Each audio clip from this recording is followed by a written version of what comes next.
नमस्कार दर्शकवृन्द, दिनभरका देश विदेशका प्रमुख खबरहरू समेटिएको नेपाल टाइम्सको टप 50 बुलेटिनमा स्वागत छ। म रश्मिता उदास। सुरु गरौँ आजका प्रमुख खबरहरू। विवादका कारण गत वैशाख 30 गते हुन नसकेको बाजुराको बुढीगंगा नगरपालिकामा सर्वोच्चको आदेशपछि आज मतदान सम्पन्न। मतदानका क्रममा दुई पक्षका एजेन्टबीच विवाद हुँदा प्रहरीद्वारा हवाई फायर।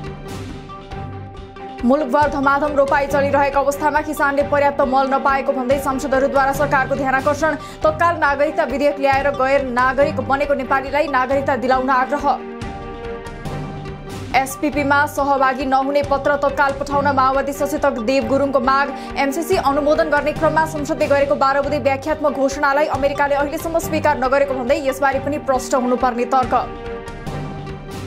एमाले अमेरिकी सेनाको स्टेट पार्टनरशिप प्रोग्रामको मुद्दा ओझेलमा पार्न आफूमाथि आक्रमण गरेको माओवादी नेता जनार्दन शर्माको आरोप।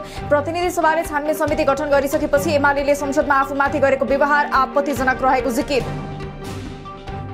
स्थायी कमिटी र पोलिट ब्युरो गठन गर्दै नेकपा माओवादी केन्द्रको केन्द्रीय समिति बैठक सम्पन्न। 41 जनाको स्थायी कमिटी बनाएको माओवादीले विवादका बीच 156 सदस्य पोलिट ब्युरो बनायो। पदाधिकारी चयन गर्न भने प्रचण्डलाई सकस। माओवादी अध्यक्ष प्रचण्डले अमेरिकी सहयोग परियोजना एमसीसी बारे आम चुनावपछि मात्र पार्टीमा बहस गर्ने। जनार्दन शर्माले अर्थमन्त्रीबाट राजीनामा दिएर नैतिकता र त्यागको सकारात्मक सन्देश दिएको दावी।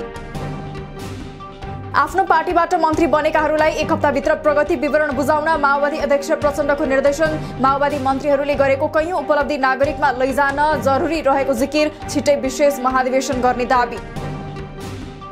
माओवादी केन्द्रले 30 वैशाखमा भएको स्थानीय निर्वाचनमा भएको अन्तर्घातको छानबिन गर्ने। अनुशासन आयोगका अध्यक्ष टंकर राईको नेतृत्वमा समिति बनाउने। समितिले 15 दिनभित्र प्रतिवेदन बुझाउने र त्यसका आधारमा कारबाही गर्ने।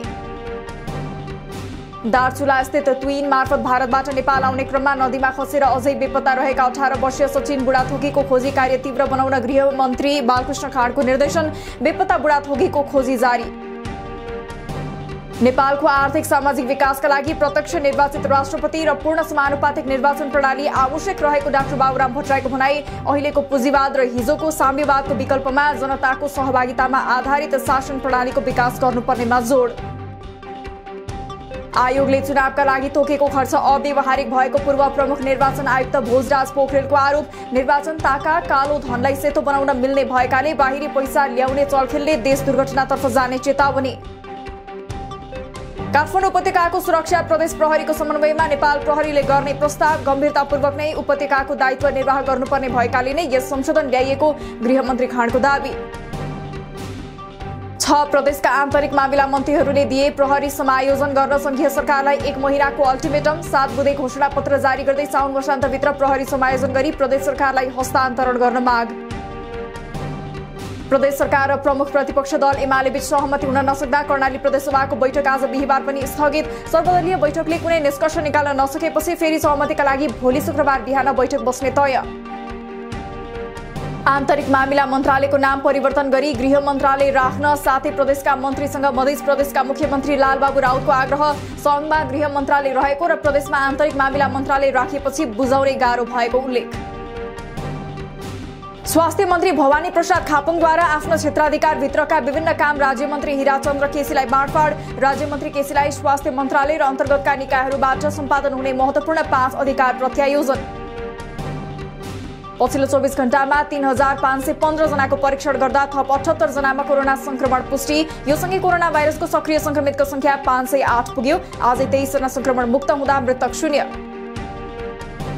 राष्ट्रसङ्घीय फोरममा कोरोनाका कारण विश्वभर देखा परेको सङ्कटको सामना गर्न स्वास्थ्य प्रणालीलाई बलियो बनाउँदै खोपको उत्पादन वितरणमा सहजता अपनाउन नेपालको अनुरोध। खोपलाई अन्तर्राष्ट्रिय सार्वजनिक वस्तुको रूपमा सहज पहुँच योग्य बनाउन आह्वान। दाङका 8 पालिका पूर्ण खोप सुनिश्चित भएको घोषणा। चाँडै घोराही उपमहानगर र बबई गाउँपालिकालाई पनि पूर्ण खोप सुनिश्चित घोषणा गर्ने तयारी। अहिले बबई बाहेक 9 पालिकामा खोप भण्डार केन्द्र सञ्चालन। त्रिवी रजिस्ट्रारको कार्यालय कर्मचारी प्रशासन महाशाखा कीर्तिपुरले 2 जना उपप्राध्यापकमाथि दोहोर्याएर सोध्यो स्पष्टीकरण फेरि चित्त बुझ्दो नआए भविष्यमा विश्वविद्यालय सेवाका लागि अयोग्य ठहरिने गरी हटाउने तयारी। मीटर ब्याजी कारोबारका मुख्य आरोपी सप्तरीका रामदेव शाह तेलीका 44 वर्ष छोरा नन्दकिशोर शाह र छोरी अनुराधा शाह पूर्वपक्षका लागि थुनामा। सप्तरीका विपन्न नागरिकको उठीवास लगाएर फरार रहेका मीटर ब्याजी रामदेव शाह भने अझै फरार। भारतबाट फर्किने क्रममा कैलालीमा ज्यान गुमाएका अछामको चौर पार्टी 1 का 32 वर्षीय धनबहादुर शाह मृत्यु प्रकरणमा हत्या आरोपीहरू छुटे। प्रहरीले पेश गरेको प्रतिवेदनका आधारमा मुद्दा चलाउन नसकिने निष्कर्ष निकाल्दै जमानीमा आरोपितलाई छाड्ने निर्णय। मोरङको जहदा गाउँपालिका 3 हात्तीबन्दाको सिंघिया खोला किनारमा अन्दाजी 40 देखि 45 वर्षीय पुरुषको शव फेला। विराटनगर बस्पाको प्रतीक्षालयमा राखिएको बेन्चमा एक पुरुष मृत भेटिए। मृतकहरूको पहिचान खुल्न बाँकी। जग्गा धनीलाई थाहै नदिई जग्गा खरिद बिक्री सम्बन्धी कार्यमा संलग्न मालपोत कर्मचारी सहित 13 जनालाई जिल्ला अदालत सुर्खेतद्वारा दोषी ठहर। मालपोतका तत्कालीन कार्यालय प्रमुख खत्री सहित 6 जनाले पाए सफाई। नेपालमा कल सेन्टर खोलेर अमेरिकी नागरिकलाई ठगी गर्ने गिरोहको अनुसन्धानका लागि साइबर ब्युरोले माग्यो अन्तर्राष्ट्रिय अपराध प्रहरी संगठन इन्टरपोलसँग सहयोग। पीडित व्यक्तिहरूसँग इन्टरपोलको सहयोगमा सम्पर्क स्थापित गर्ने प्रयास जारी। जनकपुरको पिडारी चोकमा रहेको 8 बिघा भन्दा बढी सरकारी जग्गा दिवस विक्रम शाहको नाममा भोगचलन गरेको प्रकरणबारे सोधपुछ गर्न अख्तियारद्वारा 30 जनालाई 7 दिनभित्र हाजिर हुन निर्देशन। हाजिर हुन नआए कानून बमोजिम कारबाही हुने चेतावनी। डोटीको शिखर नगरपालिका 10 गहनानमा सेती नदीमा नुहाउने क्रममा बेपत्ता भएका पुरुष अझै फेला परेनन्। वर्षाका कारण नदीमा पानीको बहाव बढेको र पानी धमिलो भएका कारण खोजी कार्यमा समस्या। पर्सामा 270 किलो गाँजा बोकेको ट्रक सहित 2 जना पक्राउ। ठूलो मात्रामा गाँजा ओसार पसार भइरहेको सूचना पाएपछि प्रहरीको विशेष टोलीद्वारा भारतीय ट्रक र बिहारका विजेश कुमार यादव र बिहारकै धर्मेन्द्र यादवलाई नियन्त्रणमा। जुम्लाको काली मार्सी चामलको राष्ट्रिय तथा अन्तर्राष्ट्रिय बजारमा व्यापक माग हुन थालेपछि मार्सी धानलाई सुरक्षित गर्न यहाँका किसानले बीमा गर्न थाले। कृषि क्षेत्रको बीमाका लागि सरकारले 80% रकम बेहोर्दै। हाल मनसुन केही निष्क्रिय रहेकाले आज र भोलि ठूलो पानी नपर्ने। केही स्थानमा भने फाटफुट्ट पानी पर्ने। केही दिन यता देशैभर गर्मी बढ्दो। शनिबार भने बागमती प्रदेश सहित पश्चिमी प्रदेशका केही ठाउँमा ठूलो वर्षाको अनुमान। हुरी बतास र पानीसँगै परेको चट्याङले चितवनको कालिका नगरपालिकामा धान रोप्न गएका 14 जना रोपाहार चट्याङ लागेर घाइते। चट्याङ लागेर जुम्लाको तिला गाउँपालिका 9 का 18 वर्षका प्रेम बुढाको मृत्यु। साझा यातायातद्वारा आजदेखि काठमाडौँ उपत्यकामा 3वटा विद्युतीय बस सञ्चालन। 3वटा बसमध्ये 2वटा रत्नपार्क ठमेल नयाँ बस पार्क हुँदै एयरपोर्टको रुटमा र अर्को बस लगनखेल रत्नपार्क हुँदै बुढा नीलकण्ठ रुटमा चल्ने। 3वटै बसमा चालक र परिचालक महिला मात्रै रहने। ट्राफिक प्रहरीले सवारी साधनमा लेखिएको शायरी र गजल हटाउन थाले। सवारीको सिसामा स्टिकर वा अन्य कुनै प्रचार सामग्री नटास्न र चालक आसपास क्याबिनको भागमा सजावटका लागि झल्लर लगायतका सामग्री तथा म्युजिक सिस्टम राख्न पनि निषेध। काठमाडौँ महानगरले होर्डिङ बोर्ड राख्न विभिन्न स्थान छनौट गर्ने। अब जथाभावी होर्डिङ बोर्ड राख्न नपाइने। वर्षै साल महानगर आफैले बोलपत्र आह्वान गरेर ठेक्का लगाउने। सबैभन्दा बढी रकम कबोल गर्नेले 1 वर्षसम्म तोकिएको स्थानमा मात्रै होर्डिङ बोर्ड राख्न पाउने। सामाजिक सुरक्षाको दायरा वृद्धि गर्दै लैजाने श्रम मन्त्री शेरबहादुर कुँवरको भनाई। विदेशमा रहेका श्रमिकलाई पनि कोषमा आबद्ध गराउने र वैदेशिक रोजगारीबाट फर्केका युवालाई उद्यमी बनाउन कोषले सहुलियत कर्जा प्रवाह गर्ने। वैदेशिक रोजगार बोर्डबाट पाउने क्षतिपूर्ति तथा आर्थिक सहायता लिँदा अनलाइन आवेदन भर्ने बेला सजग रहन बोर्डको आग्रह। कागजात वा सूचना विश्वास गरी अरूलाई दिँदा खातामा भएको पैसाको हिनामिना हुने गरेको तर्फ सचेत। व्यापार घाटा बढ्नुमा रेमिटेन्सको पनि भूमिका रहेको एक अध्ययन प्रतिवेदन सार्वजनिक। व्यापार घाटाको सम्बन्ध रेमिटेन्ससँग 75%, ब्याङ्कको कर्जामा 85% र निक्षेप र रेमिटेन्सको अन्तर सम्बन्ध 83% रहेको उल्लेख। भारतले गहुँपछि अब गहुँको पिठो र यसका सह उत्पादनहरू निर्यातमा पनि कडाई थाल्यो। 28 असारदेखि लागू हुने गरी गहुँका सह उत्पादन निर्यातमा लाइसेन्स अनिवार्य। त्यसको असर नेपालमा पनि स्वतः पर्ने। सुनको भाव आज फेरि तोलामा 1400 रुपियाँले घटेर प्रति तोला 94,600 रुपियाँमा झर्यो। आज चाँदीको भाव भने तोलामा 10 रुपियाँले बढेर 1185 रुपियाँमा कारोबार। राष्ट्र गौरवका 2 दर्जन आयोजनाले आगामी 3 आर्थिक वर्षका लागि पाउने 4 खर्ब बजेट पाउने। एउटा आयोजनाको निर्माण सम्पन्न, 2 अन्तिम चरणमा। मोडालिटी तय नहुँदा निजगढमा न्यून अनुमान। द्रुतमार्ग एमसीसी र बबई सिंचाइलाई ठूलो बजेट। मौद्रिक नीतिले गरेका कसिला व्यवस्थाहरू खुला गर्न ब्याङ्क तथा वित्तीय संस्थाका सञ्चालकहरूको माग। यही असार मसान्त कार्यान्वयन हुने कर्जा निक्षेप अनुपात सीडी रेशियोको सीमा 90%बाट बढाएर 95% पुर्याउन माग।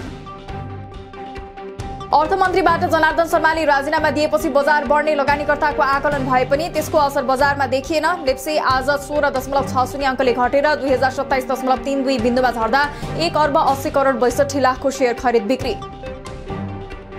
राष्ट्रिय फुटबल टिमकी कप्तान रेणुका नगरकोटीको स्वास्थ्य अवस्थाबारे खेलकुद मन्त्री महेश्वर गहतराज अथकले लिए जानकारी। घाइतेको उपचारमा कुनै कमी हुन नदिने प्रतिबद्धता। नेपालका कप्तान सन्दीप लामिछाने एक साताको अन्तरमा दोस्रो अन्तर्राष्ट्रिय फ्रेन्चाइज क्रिकेट लिगमा छानिए। आगामी अगस्त अन्तिमदेखि सुरु हुने क्यारिबियन प्रिमियर लिग CPL का लागि सन्दीपलाई जमैका तल्लावाजद्वारा अनुबन्ध। क्यानाडामा सम्पन्न दोस्रो एक दिवसीय अभ्यास खेलमा घरेलु टोली क्यानाडासँग नेपाल 83 रनले पराजित। जितका लागि 189 रनको लक्ष्य पछ्याएको नेपाल 39 ओभर 2 बलमा 105 रनमा समेटियो। नेपाल अब स्कटल्यान्ड जाने। पछिल्लो समय कतारमा कोरोना संक्रमण बढ्न थालेको भन्दै संक्रमण नियन्त्रण गर्न मापदण्डमा कडाई। आजदेखि लागू हुने गरी व्यवसायिक क्षेत्रमा मास्कको प्रयोग अनिवार्य। इटेराज मोबाइल एप्समा आफ्नो स्वास्थ्य अवस्था रुजु गर्नुपर्ने। पूर्वी लद्दाखको वास्तविक नियन्त्रण रेखा LCमा चीन र भारतबीच समाधान गर्न बाँकी मुद्दालाई शीघ्र अघि बढाउनु पर्नेमा भारतको जोड। कोरोनाका कारण घर फर्किएका आफ्नो देशका विद्यार्थीलाई चीन फर्काउन तथा LC सम्बन्धी बाँकी मुद्दा चाँडो समाधान गर्न आह्वान। रुसका राष्ट्रपति भ्लादिमिर पुटिनसँग इन्धन आयातका लागि सहयोग गर्न श्रीलङ्काका राष्ट्रपति गोटाबाया राजपाक्सेको आग्रह। दुई देशबीच पर्यटन, व्यापार र संस्कृति जस्ता क्षेत्रहरूमा द्विपक्षीय सम्बन्धलाई सुदृढ पार्ने सहमति।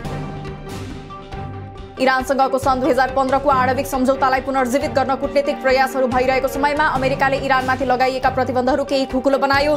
सो सम्झौतासँगै इरान, UAE र हङकङमा रहेका धेरै व्यक्ति र फर्ममाथि लागेको आरोप पुष्टि नहुने। र बेलायती प्रधानमन्त्री बोरिस जोन्सनले कन्जर्भेटिभ पार्टीको नेताबाट दिए राजीनामा। आउँदो शरद ऋतुसम्म जोन्सन प्रधानमन्त्री रहने। यही गर्मी याममा पार्टीमा नयाँ नेतृत्व छान्ने प्रक्रिया सुरु हुने र आउँदो अक्टोबरमा पार्टी सम्मेलन हुनु अघिसम्म नयाँ प्रधानमन्त्रीको घोषणा हुने। दिनभरका देश विदेशका प्रमुख खबरहरू समेटिएको नेपाल टाइम्सको टप 50 बुलेटिन अहिलेलाई सकियो। हामी भोलि फेरि टप 50 समाचारका साथ उपस्थित हुने नै छौँ। नेपाल टाइम्सको YouTube च्यानल सब्स्क्राइब गरिदिनु भएकोमा र फेसबुक पेज लाइक गरिदिनु भएकोमा धन्यवाद। ताजा खबरहरू नेपाल टाइम्सको अनलाइन पोर्टल www.nepaltimes.net मा पनि गएर हेर्न सक्नुहुनेछ। नेपाल टाइम्स हेर्दै गर्नुहोला। नमस्कार।